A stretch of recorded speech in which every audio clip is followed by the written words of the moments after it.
Une avalanche d'ordures et d'images choc. Oh non.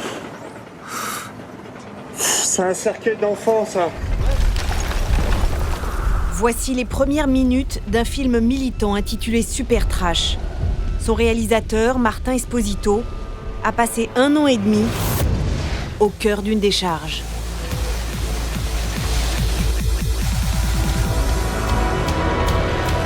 « 18 mois dans le fracas des camions et la puanteur de nos poubelles. » C'est pas une légende. On jette vraiment tout ici. 18 mois à filmer les 1000 tonnes de déchets déversés quotidiennement sur cette colline à 6 km de la Côte d'Azur. Un film comme un cri d'alarme contre le gaspillage et ses ravages sur l'environnement.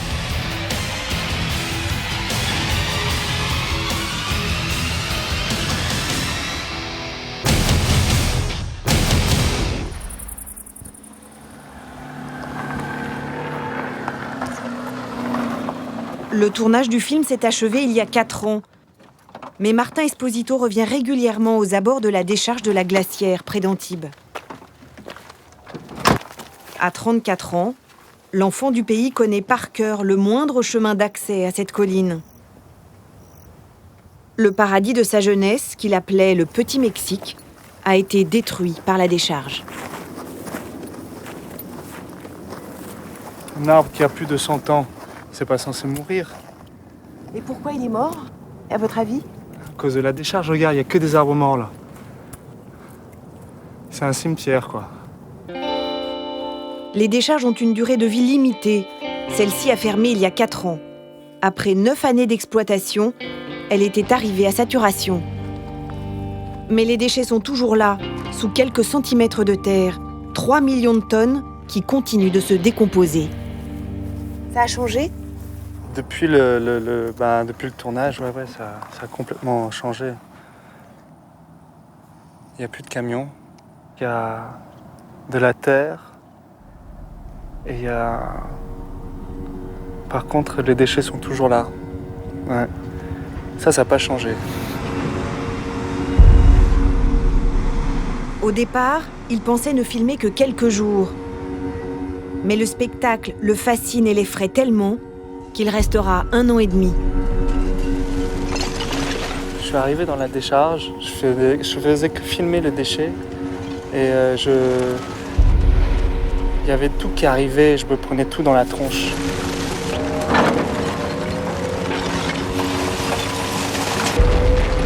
C'était très important de se rapprocher au plus près. Par exemple, il y a quelque chose qui m'a énormément marqué, c'est ce gâchis, le gâchis de nourriture. Poulet fermier, la belle route. Et pour montrer ce gâchis, c'était important pour moi de me nourrir dans la décharge de produits qui n'étaient pas périmés. Chouette de merguez. La date est encore bonne. Pendant plusieurs semaines, Martin s'installe dans une cabane à proximité de la décharge. Tel un Robinson des déchets, il campe avec ce qu'il a pu récupérer dans les ordures. Pourquoi une telle folie ? Pourquoi choisir de chevaucher les détritus ? A priori, rien ne destinait Martin à s'engager dans un tel combat. Dans une première vie, il était surfeur.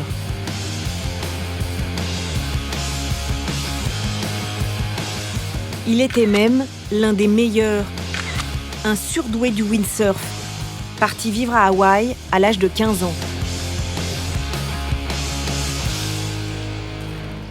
Une passion née à 10 km de la décharge, dans le club de voile d'Antibes. Ça.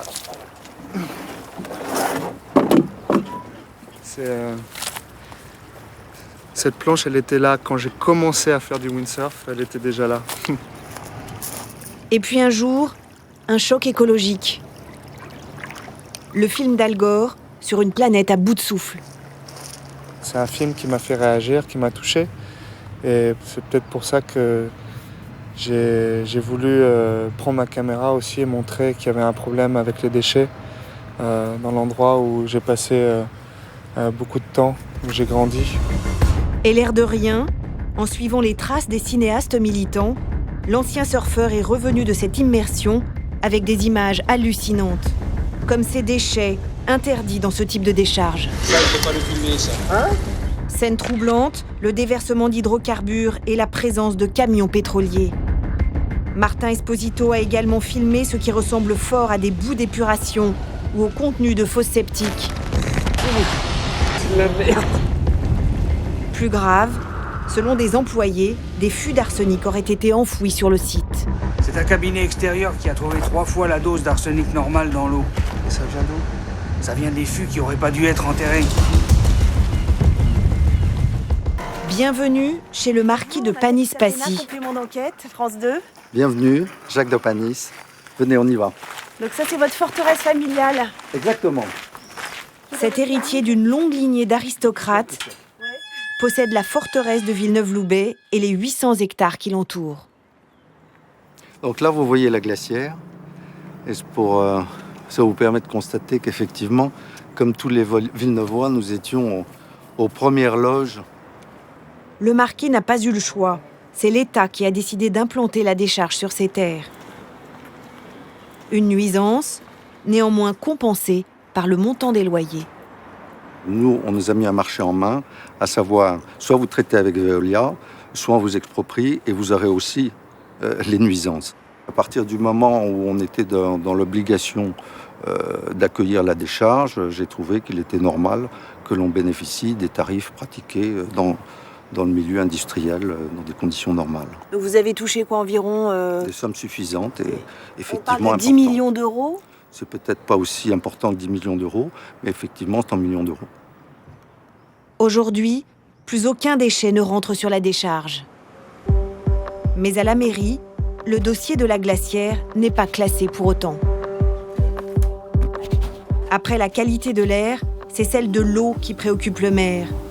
Car la décharge a été installée juste au-dessus d'une réserve d'eau vitale pour la région. Le territoire de Villeneuve-Loubet, la décharge de la glacière. Et là, vous avez ici le fleuve Loup. Et ce fleuve Loup alimente la totalité de la ville de Villeneuve-Loubet en eau potable et 60% de la ville de Cagnes-sur-Mer, qui représente quand même 50 000 habitants. C'est pour vous dire les risques qu'on a fait prendre dans un cadre qualifié par les services de l'État d'intérêt général. Voilà, je vous en prie. Une aberration pour la municipalité, qui a multiplié dès le premier jour les recours devant les tribunaux. 700 000 euros de frais d'avocat dépensés en pure perte. Jamais la commune n'a obtenu gain de cause. Et le combat continue, car selon le maire, le danger est toujours présent. Les membranes censées maintenir les déchets dans un casier étanche risquent de fuir. On est dans une région à forte différence de température, on passe du chaud au froid, les terrains bougent énormément, je n'imagine pas un instant que ces protections un jour vont pas éclater. Et donc le risque que nous prenons, c'est qu'à partir de ce moment-là, tout ce qui est à l'intérieur commence à s'infiltrer et à toucher nos nappes phréatiques. À en croire Veolia, qui assure la post-exploitation du site de Villeneuve-Loubet, il n'y a pourtant rien à craindre. Sûre de son fait, l'entreprise organise même des visites guidées du site. On plante des essences d'arbres, donc dans 10 ans, vous ne verrez pas la différence entre ce que vous voyez ici et ce que vous avez ici. Ce jour-là, la visite est bien encadrée. Le directeur régional de Veolia, Joël Gentil, est épaulé par 2 responsables de la communication venus exprès de Paris. Il nous emmène vers la géomembrane qui enferme les déchets de façon hermétique. C'est extrêmement étanche et rigide et ça permet, comme je le disais, l'étanchéité du site. L'étanchéité est indispensable car pendant 30 ans, les déchets vont continuer à fermenter, générant du gaz et des jus de décharge, les lixiviates, récupérés dans ces bassins. Des concentrés de polluants que l'exploitant est obligé de retraiter. Ici, tout serait fait dans le respect de la loi et Veolia réfute toutes les critiques de Martin Esposito. On a ici un site qui a été autorisé, qui est contrôlé en permanence et les contrôles montrent en permanence que tout est fait dans les règles de l'art et des règles environnementales. Est-ce qu'il y a eu des hydrocarbures sur ce site ? Non. Le site n'est pas autorisé pour les hydrocarbures. C'est une installation de stockage de déchets non dangereux, donc il n'y a pas d'hydrocarbures. Il y a eu des fosses sceptiques sur ce site? Non. Comme dit le film? Non. Des fûts d'arsenic? Non plus. Là, apparemment, dans le film, on entend des employés de Veolia qui disent qu'ils ont enterré eux-mêmes des fûts d'arsenic. S'il y avait eu des fûts d'arsenic, encore une fois, ce que je dis, c'est pas important.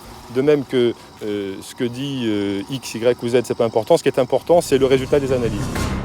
Et les analyses n'ont effectivement jamais permis de conclure avec certitude à la présence d'arsenic. Quant aux camions pétroliers et aux rejets de boues d'épuration, selon Veolia, ces images auraient pu être tournées ailleurs, ce que conteste formellement l'auteur du documentaire. Reste une question. Où vont depuis 4 ans les poubelles de Cannes et d'une partie des Alpes-Maritimes qui étaient déversées à la glacière? La réponse laisse songeur, car loin d'avoir réglé le problème, on l'a tout simplement déplacé. Comme par le passé, les ordures sont collectées et compactées au centre des déchets de Cannes. Mais ensuite, elles font désormais chaque jour un étonnant périple en camion. Nous avons suivi l'un d'entre eux. Une fois passé le massif de l'Estérel, Saint-Tropez, voici Marseille après 2 heures de route. Le camion traverse alors les quartiers nord et arrive enfin à la décharge de Septême-les-Vallons. Il a parcouru 180 km. Une solution absurde, polluante et coûteuse, 3 millions d'euros supplémentaires par an pour les contribuables de Cannes. Résultat, en lisière du massif de l'Étoile, le poumon vert de Marseille, l'une des plus grandes décharges de France accueille encore plus de déchets. Initialement prévue en 2016, sa fermeture a été repoussée à 2022. Retour dans les Alpes-Maritimes. Ce soir, c'est l'épreuve du feu pour Martin Esposito. Son film est projeté pour la première fois dans un cinéma de Nice. C'est beau, personne tourne la tête? Personne. Et tout ira bien. Malgré le tout petit budget, le bouche à oreille a fonctionné. La salle est pleine. Dans le public, des habitants de Villeneuve-Loubet, des militants comme Serge Jauvert, l'opposant à la décharge, et discrètement installés au 10e rang, 2 salariés de Veolia venus prendre la température de la salle. Est-ce que vous êtes prêts? Bonne projection, bon film. Merci.